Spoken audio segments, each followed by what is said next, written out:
dalam kesempatan ini saya mohon izin menyampaikan tentang budaya positif. Saya Tridupalin Wasitorus, calon guru penggerak angkatan 6. Yang pertama, saya akan menyebarkan pemahaman dan pengalaman saya mengenai penerapan budaya positif di sekolah saya.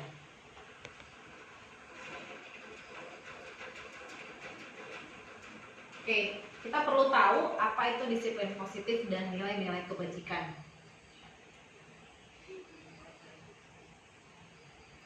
Nah, ketika mendengar kata disiplin, apa yang terbayang di benak kita, Bapak Ibu? Waktu, apalagi aturan benar. Banyak sekali disiplin itu menjadi seperti hukuman ya, seperti aturan, seperti aturan bagaimana kita harus berbuat. Ternyata disiplin itu bukan seperti itu, Bapak Ibu.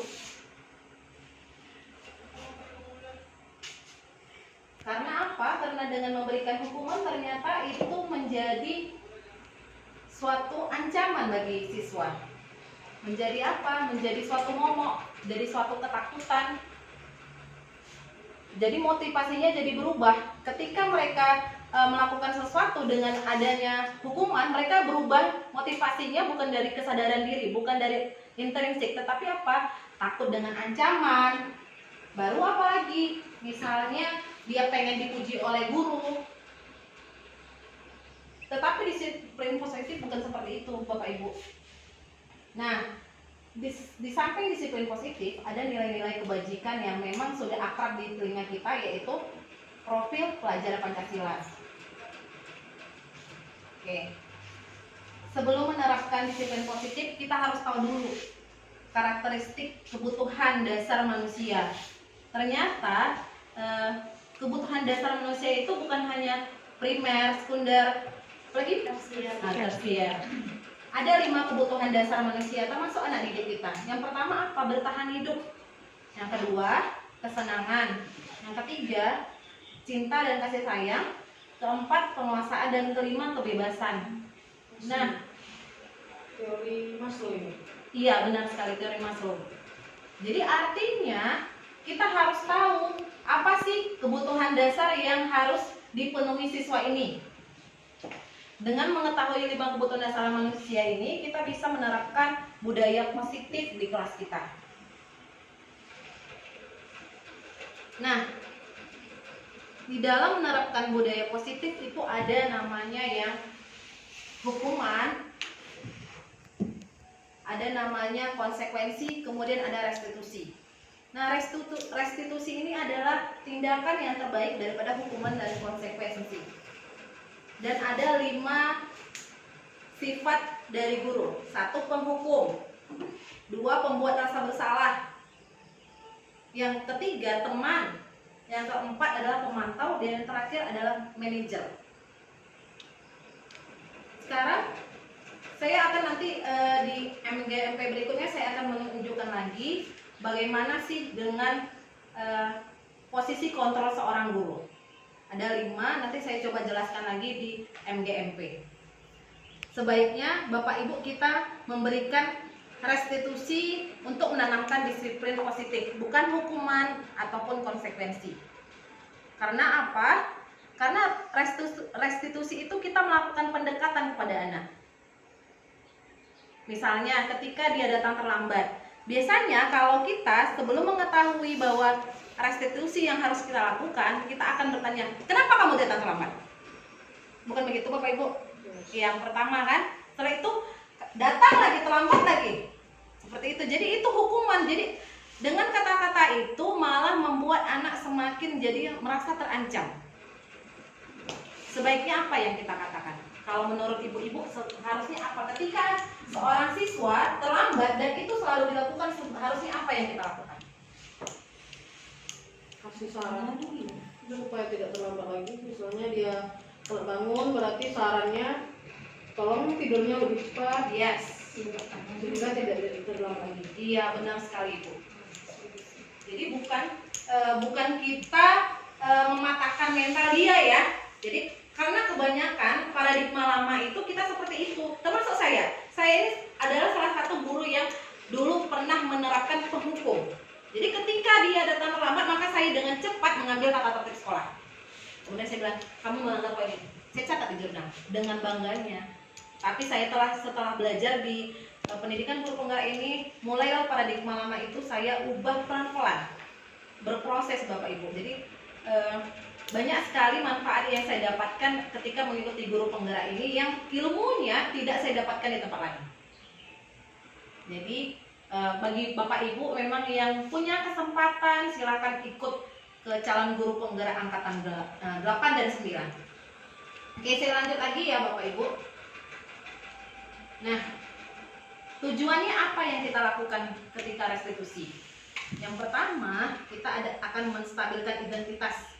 Kita pastikan dulu, kita sampaikan ke anak. Misalnya ketika dia datang terlambat, maka kita bilang, Ibu tahu, kamu sering melakukan kesalahan ini, sering datang terlambat.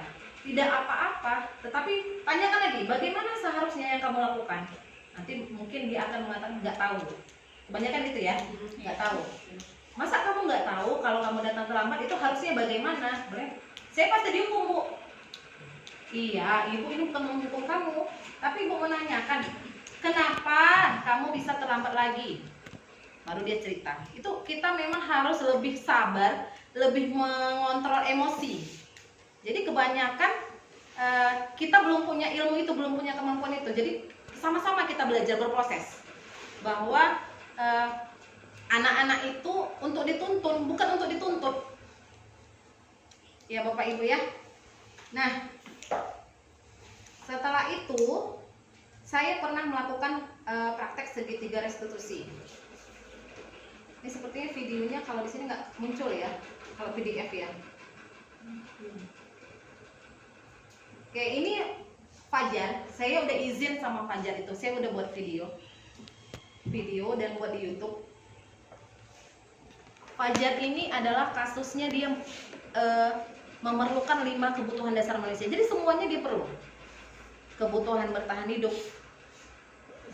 kasih sayang, kesenangan, penguasaan. Jadi memang semuanya. Jadi anak-anak seperti ini saya bukakan aja Fajar ini. Saya udah izin memang sama Fajar ini. Saya sampaikan di YouTube dan sangat bersyukur sekali saya bisa menemukan pembelajaran ini. Ada perubahan sedikit demi sedikit. Walaupun dia tidak langsung berubah seperti anak yang lain, tetapi dia sudah mau melaporkan, Ibu, hari ini saya nggak datang terlambat. Terus dia bilang, Ibu, tadi malam saya tidur jam 11. Biasanya jam berapa? Jam 3. Oke, bagus. Itu sudah membuat saya bangga gitu, masa wah ada perubahan. Tapi nanti misalnya dia pergi lagi, cabut lagi, saya panggil lagi. Padahal saya bukan wali kelasnya, saya panggil lagi. Fajar, kenapa kamu cabut tadi? Begini Bu, dia cerita. Jadi saya kembali lagi, harusnya bagaimana Fajar, keyakinan kamu harusnya bagaimana. Nah, jadi memang dia jatuh bangun. Sama kayak kita, belajar kadang semangat 1000%. Tiba-tiba nanti muncul lagi, aduh udah malas lah, udah capek, udah bosan. Tapi itu, guru memang harus belajar sepanjang hayat. Memang harus belajar. Karena apa? Guru ini, pendidikan ini, ilmu ini, dia tidak statis, tapi dia berkembang sesuai dengan perkembangan zaman. Jadi kita guru harus mengikuti kodrat zaman. Kita nggak boleh ketinggalan dengan zaman ini. Gitu Bapak Ibu. Kira-kira adakah yang mau ibu-ibu tanyakan ketika saya merefleksikan, mendefinisikan tentang budaya positif, Ibu? Berarti di sini Bu Tri, Iya. memang harus kita yang belajar. Seharusnya kan memang dalam mendidik anak ini kan kita harus bekerja sama dari orang tua dan guru. Kalau saya melihat dari kasus-kasus yang ada, sepertinya yang akan kita lakukan seperti ini hanya di kita saja. Orang tuanya enggak. Jadi ibarat kata Bu Tri tadi kan naik turun di sekolah dia merasa ada yang membentengi dia, tiba-tiba nanti di rumah down lagi. Jadi pas besoknya lagi datang pula kita memberikan kenyamanan terhadap mereka, datang di rumah nanti lagi down lagi. Jadi bagaimana kasus yang seperti ini? Sebenarnya kita kan harus kerjasama dengan orang tua. Jadi ini orang tuanya, latar belakangnya, ini saya bukakan sedikit. Ibunya punya anak kecil umur 3 tahun, adiknya ada berturut-turut, ada beberapa, 2 atau 3 gitu. Terus dia bekerja di laundry, ibunya, ayahnya kerja di luar kota. Jadi memang dia sama sekali dulu itu dia ikut jarang kepang. Iya, Orang-orang Mataram sering ya jarang kepang. Jadi pulang jam 3 mabuk. Jadi kemarin itu saya tanyakan, gimana kamu udah komunikasi dengan ibu? Dia sudah lama tidak bicara dengan mamanya. Kebanyakan anak-anak ini kan tidak mau berbicara Iya. dengan orang tua. Iya. Lebih baik dia berbicara dengan orang lain ketimbang dengan ayah ibunya. Benar. Jadi dia nggak pernah dicakapin sama mamanya. Jadi ketika dia pulang, mamanya udah tidur, baru dia setelah dia bangun, mamanya udah pergi gitu. Jadi kemarin saya coba menanyakan gimana, apakah kamu udah berkomunikasi dengan ibu kamu? Sudah mulai. Jadi dia pertama setelah pulang sekolah saya minta dia kamu pas pagi, dia pagi tidak pernah sarapan karena nggak pernah disuruh mamanya, nggak pernah sarapan. Jadi kemarin itu saya bilang, kalaupun nggak disuruh, kamu tanya, mama masak apa? Itu aja dulu ayah, maksudnya artinya kamu saya Sudah mau membangun. Iya, membangun dia pokoknya saya nggak muluk-muluk sampai anaknya supaya bagus nilainya, enggak. Saya maksudnya dia bisa berkomunikasi, bisa ibadah walaupun dia sholat sekarang, Bu. Cuman nggak 5 waktu, tapi saya senang gitu. Ada perkembangan positif yang memang saya lihat dari dia gitu kan. Kalau ibu ke SMP 9, tanyalah namanya Fajar tuh terkenal tuh. Terkenal, nanti kalau ke MGMP ya, tanyalah. Dia terkenal itu, gimana sifatnya, gimana semuanya. Tapi mulai perlahan saya bukan hanya refleksikan ke dia, saya bukan hanya tanyakan ke si anak, tapi tanyakan ke teman sekelasnya gimana. Tapi saya acak ya, maksudnya ada ke perempuan, ada ke laki-laki, saya tanya, ada perubahan Bu? Kok gitu ya Bu ya? Oh iya, ada perubahan ya gitu. Jadi ada, maksudnya artinya saya senang aja gitu, ada perubahan walaupun kecil sekali gitu. Jadi komunikasi dengan orang tua dia sudah mulai, walaupun hanya mak aku mau makan atau mak pergi ya, itu aja. Karena memang benar-benar kalau kita analisa ada anak memang satu-satu yang memang dia membutuhkan 5 kebutuhan dasar. Itulah yang memang tingkahnya yang over-over itu. Iya. Makanya di situ yang perlu kita pelajarin, apa sih 5 kebutuhan dasar? Bagaimana sih seharusnya kita yang lakukan gitu kan? Karena saya pengalaman pribadi aja lah. Saya kelas 7 dan 8, saya just deal loh. Saya bilang, kamu tuh begitu. Tapi makanya dia heran, Bu Tris, kenapa Bu Tris sekarang nggak marah-marah lagi sama saya? Jadi dia nyaman, Bu. Saya sebenarnya anak-anak itu yang perlu diperlukan. Iya. Anak-anak itu memang itu yang diperlukan. Tetapi kadang emosi kita kan? Ya, kan nggak pula setiap hari emosi kita ini stabil. Gitu. Benar. Kadang ada yang tidak stabilnya dan jadi memang sepertinya kita menjadi guru menjadi merangkap jadinya seperti guru BK. Kan ini kan udah masuk ke BK jadinya kan, konseling kita kan. Benar. Berarti kita dengan siswa itu bayangkanlah, makanya yang betul yang disebutkan guru siapa ya kemarin, kalau Kak Nana, kok bisa di dalam kurikulum Merdeka ini tidak dibatasi siswanya, padahal kita harus menunjukkan sikap yang seperti tadi per anak. Kalau sempat 30 dalam satu kelas, gimana caranya kita membahas anak itu satu-satu?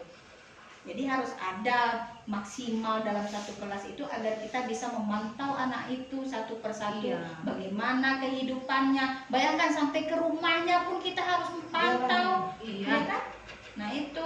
Jadi memang sebenarnya mau saya membuatkan seperti ini, tapi ya namanya kita manusia ya. Iya. Nggak mungkin setiap hari jiwa kita stabil. Kadang ada nggak stabilnya sedikit kan. Nah, tapi alhamdulillah kalau memang seperti ini ada ilmu, mungkin memang betul ini yang disebutkan anak-anak memang butuh kasih sayang. Dia tidak dapat di rumah Iya, makanya dia bawa ke sekolah seperti itu. Pengakuan juga perlu. Ketika misalnya kalau anak yang tipe A dia mampu dia mengerjakan dengan tuntas soal itu. Nah, ketika misalnya si Fajar ini, saya sekarang udah mulai menghargainya ketika misalnya dia sudah, Bu Tri, saya bisanya kayak gini. Cuma dia gambar bidang koordinat aja loh. Udah hebat kamu. Datang temenin, masa itu aja hebat Bu. Dia bilang gini, beda-beda. Nah, tipe anak itu beda-beda. Kamu udah biasa mengerjakan ini, itu bukan sesuatu yang hebat lagi buat kamu. Tapi bagi dia ini udah cuma menggambar bidang koordinat, terus garisnya 1, 2, 3 positifnya, negatifnya, lurus gitu Bu. Iya. Dia udah senang, saya juga senang gitu.